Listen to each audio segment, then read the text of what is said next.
Hey guys, Alex Kozora, SteelersDepot.com, and it's been a while since we've done one of these videos.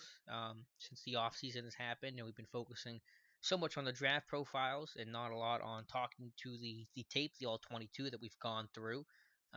Just really haven't gotten around to these too much, but I haven't forgotten about them. They definitely will be returning once we get back into football season and we get the all 22 up. So probably more the regular season, maybe not the preseason because it's usually copyright issues when you're trying to capture the broadcast tape of these games. But you haven't forgotten about this. I love being able to do these videos and talk to you guys. And today, what we're talking about is the NFL draft, which, as of me recording this, is 3.5 hours away.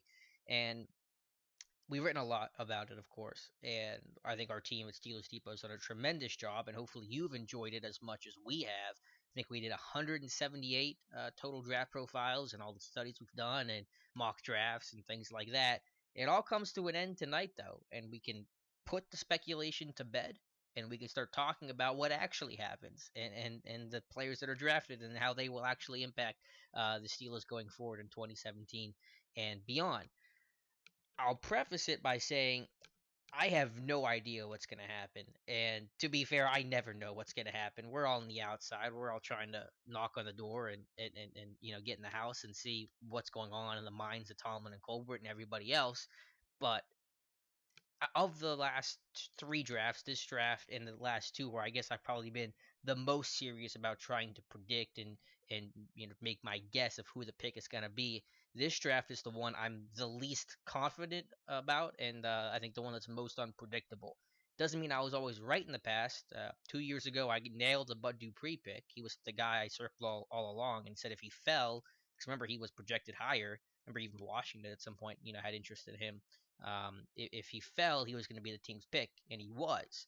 Then last year, of course, I thought I had Carl Joseph in my final mock. I thought if Andrew Billings fell to Pittsburgh, he was going to be the guy, and he went in the fourth round. So that was an awful miss on my part. But I felt I had some sort of sense of confidence and direction of where this team was going to go, even if it was ultimately misguided in last year's case. This year, I really don't. But what I want to talk about today was the names that I think are most likely. We're playing the odds of what picks are going to have the best shot to be in contention for Pittsburgh. So I want to get the list up here. Hopefully this isn't showing up. I don't think it will be, but I think I have what is this 2, 4, 6, 7 names, and then a couple maybe sleepers in there as well. We'll go through position by position with the edge guys, which was the position the Steelers brought in the most during the pre-draft visit process, 7 in total. And I believe, what is it, since 2008, the position most often brought in 3 times they drafted it in the first round. It's almost always within the first 2 rounds, so you can virtually guarantee they'll draft an edge guy within the first 2 rounds. Not that that's going to be any sort of surprise if you're even remotely following this team. Um, but 7 edge guys were brought in, and I think T.J. Watt will be the favorite in the clubhouse right now. I think he checks every box of what the Steelers look for. It aligns with the need, of course. He's an underclassman. He's a high upside guy. He's a good production guy last year in his 1 year playing. He tested off the charts in our what they look for study. He was one of 2 combine outside linebackers to check every single box. Him and Jordan Willis was the other, and the Steelers have not shown really any interest in Willis. The Steelers were at his pro day. It was the big three. It was Colbert, Tomlin, and Porter, and they had a pre-draft or pre-pro day dinner with T.J. Watt and Vince Beagle. And the last 2 Steelers first-round picks, Artie Burns, Bud Dupree, were pro day dinners. They didn't come in for a visit. It's actually more often than not the Steelers first-round pick did not come in for a pre-draft visit. So it's certainly no evidence against if they do come in, but it's not that you need the first rounder to come in for a visit. Doesn't always work that way. So he fits the best. Question is he going to be there? A lot of people say he won't. The lowest he'll go is Green Bay at 29, so he'll be this year's William Jackson, where he gets scooped up 1 pick ahead. But the one thing I think is that if Watt is on the board, similar to Dupree, he's going to be the guy. If he isn't, then I think everything gets wide open. The other edge rusher I consider, or I think the Steelers will consider there, is Takk McKinley from UCLA. Ed Bouchette, for what it's worth, had him as his mock pick, and I'm sure Ed hears some things. Ed is not a big draft guy, so I'm sure he's going off of what he believes the team will do based on what he's hearing. So I think that has some credence to it, some clout to that pick. I'm not a big fan of McKinley. He's got the injury history. He's got, I think, a bend issue. He didn't, his three cone time was pretty poor, and I think he's got a pad level issue, and is not that great of an athlete. But it doesn't matter what I think, and it's gonna fill a need. He was brought in for a pre-draft visit. Steelers were not at his pro day though, but to be fair, he was hurt. So maybe they decided to skip it because weren't gonna learn a ton. But that is worth pointing out. So I think those are the two edge guys there. Tyus Bowser, no. Jordan Willis, no. Lawson, Rivers, no. I just don't think they're going to be in play for 30. I like some of those guys, really all those guys. But Willis, Bowser, no interest in. And Lawson, Rivers is going to be probably at least around too high. So I don't really consider them there. Secondary now. A lot of guys we can go in the secondary. Two corners. Marlon Humphrey, if he falls. Humphrey's all over the map right now. You'll hear Matt Miller from Bleacher Report say Humphrey's going to go a lot higher than people think. You got Tony Pauline over a draft analyst saying he's going to slide. He could fall out of the first round. So I don't know where Humphrey's going to go. If he is there at 30, though, I think there's going to be interest. Steelers at Alabama's Pro Day brought Humphrey in for a visit. And for a guy like Humphrey, it probably was important for him to come in for a visit as a redshirt sophomore, because that's a guy you're not going to know a lot about because he's not on that junior Pro Day circuit. Scouts aren't getting a jump on him. You don't know if he's going to declare, and you didn't really know how good of a player he was because he's a limited starter, 2-year guy. But what impresses me about Marlon Humphrey is he's 20 years old, started as a redshirt freshman for Alabama for Nick Saban in a tough defense in a complicated scheme that prioritizes a lot of pattern matching. You look at cover three Ripley's match, that's Nick Saban, and the Steelers do some of that in Pittsburgh as well. I don't know if it was created by Saban. I think it was actually more of a Steelers thing. Was that a LeBeau? I don't know. I'm rambling at this point, but I think the Steelers did that to combat four verticals with their cover three system. I forget the whole lineage there. It might have been Saban. It doesn't matter. Again, I'm rambling. I'm trying to think back on my Steelers history. Regardless, Humphrey timed well. I think he made great strides. He took his lumps at times vertically, being able to contest those 50-50 balls, but it was often against the team's best receiver, a Mike Williams or someone like that, a Laquan Treadwell last year. You're going to lose out on some. I think he's competitive. I think he's an aggressive physical tackler. That's pretty good. Not an Awuzie level, Chidobe Awuzie, but I think he's solid, more than enough. That has the ability to play the pocket and is a solid athlete that I think the ceiling is super high with. So Humphrey, I think, could be in play. Trey White from LSU. Uh, I love Trey White. I think he'd be a day one starter in the slot, which is not something you can say about a lot of these guys. But a 4-year starter in the SEC, kind of the opposite of Humphrey. He started 18-year-old kid, and he was going to come out last year. He decided against it. I think he was better off for it. Corner, I just don't know because I don't want to get so focused on the history of it and precedent and assume that's going to carry over to the present.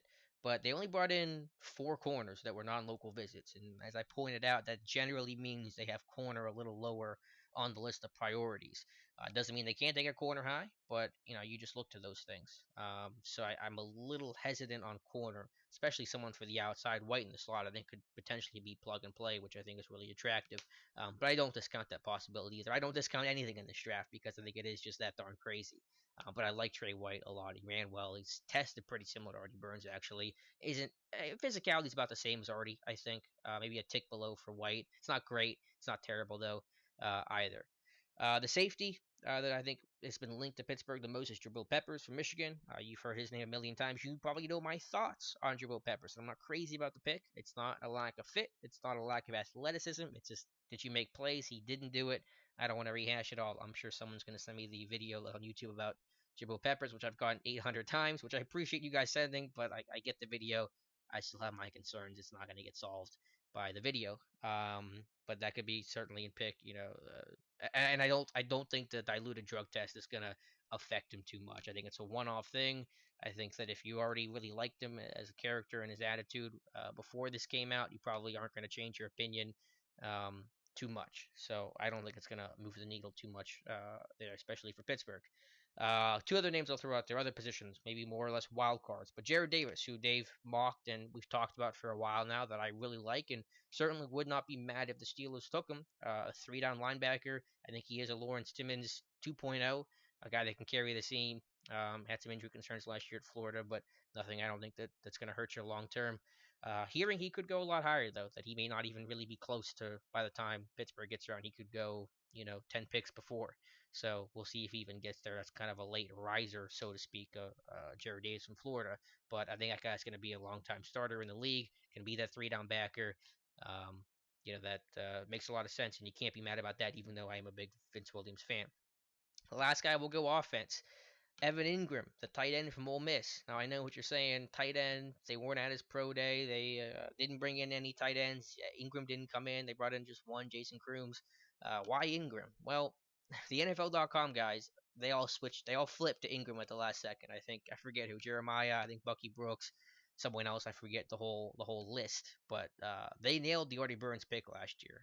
I know most of us say we didn't expect Burns, but they nailed the Artie Burns pick. I think three other NFL.com guys, Casserly and Jeremiah and somebody else, had Artie Burns in their final mocks. So they are obviously going to be in tune with league sources, being working at the NFL Network, that they're going to hear things. So when all those guys suddenly flip on the same day basically and start talking about Evan Ingram, you start going, well, what are they hearing? Are they hearing the Steelers really want Evan Ingram? And Matt Miller from Bleach Report a couple of days ago said the Steelers are going to consider a tight end in round two. So it's certainly plausible. Ingram is going to be that big receiver. He's not going to be that great of a blocker, though. Probably better than people give him credit for. Who's going to be that dynamic threat down the seam? What Ladarius Green was I don't know which one it is right now. Supposed to be, and give you that insurance policy. So there's that philosophy of just keep adding to your strengths. You have a really good offense. You get Martavis Bryant back, but keep adding to that strength to make that as potent as possible rather than trying to build up that weakness. There's pros and cons to it, but I get the idea and I kind of dig the idea. So Evan Ingram is a sleeper to watch out for at pick 30. A couple other sleepers to look at. We'll look at all the safeties. I don't know exactly where these guys are going to go. Buda Baker from Washington, who could be a fit in the slot, and I don't know if he's really a great. It's not really a great dime guy though, unless you're going to play him deep and move Davis down or something like that. But he is on the smaller side, and he's not going to match up against any sort of wide tight end. So I'm a little less enthused about Buda Baker, and I think the chances aren't as great because he's not fitting exactly what the Steelers look for, unless they really like him as a slot guy, which you can't discount. And Baker, of course, came in for a visit. Two last names here for you. Obi Melifonwu. I still think he's going to go above Pittsburgh, but maybe not. I mean, a lot of you guys are telling me that you're reading he's going lower. I haven't paid a ton of attention to it. That would make a lot of sense. That's probably the safety I want the most if they were going to go this route. Who could transition eventually and take Mike Mitchell's free safety spot, but I think would be a really strong dime hybrid defender with the size, length, athleticism, and although he's not super physical, I think he does just fine sifting through the trash and finishing plays as a reliable wrap up tackler against the run. So that's a guy I'd be super excited about. A lot you can do with him. Even some teams want to play him at corner. So I think you could really, have a lot of answers on defense with a guy like Melon Fonwu, who doesn't have to start, doesn't have to play just free safety. You can move him around a lot. And then Josh Jones from NC State is a dark horse. I think that he was brought in for a visit, and he fits what the Steelers want in terms of that big physical safety that can hit and cover as well. Tested almost identical to what Sean Davis did. He was brought in for a visit. They were not at his pro day, but my jaw would not hit the floor if they drafted Josh Jones from NC State. I know a lot of people would be surprised and pretty shocked by it, but I wouldn't be surprised in the least because I think he's shown the ability to carry tight ends. He did it against Jordan Leggett versus Clemson. He's a big hitter. He's a little unrefined, but he's got that physical attitude that the Steelers like. He's got good production and kind of similar to Sean Davis last year. So I know I threw a ton of names at you there. My guess is Watt if he's there. If not, if Melon Fonwu's there, I think that's got a good chance. I'll put it this way: if it's an edge guy, my guess is Watt. If it's a safety and Melon Fonwu's there, my guess it's him. If it's a corner and Humphrey's there, my guess is him. And Davis and Ingram, I think Davis. I'm guessing Davis is going to be off the board, and I think Ingram will be there. I don't think they do it, but the NFL.com guys flip, so who am I to argue with that? So as you can tell, I am completely uncertain about how this is going to go. But that makes it fun. It's going to be pretty crazy, especially once we talk about the back end of the first round with all these teams trying to come back up for whatever quarterbacks are left. And, could Steelers trade down and make this a relatively uneventful day? Obviously, they haven't done it in 50 years. I think it's 50 years on the nose, or right around 50 years. But it's always a possibility, and that history does not mean they can't do it this year if they so choose. So there's one more option for you to gnaw on before the draft kicks off here, 8 p.m.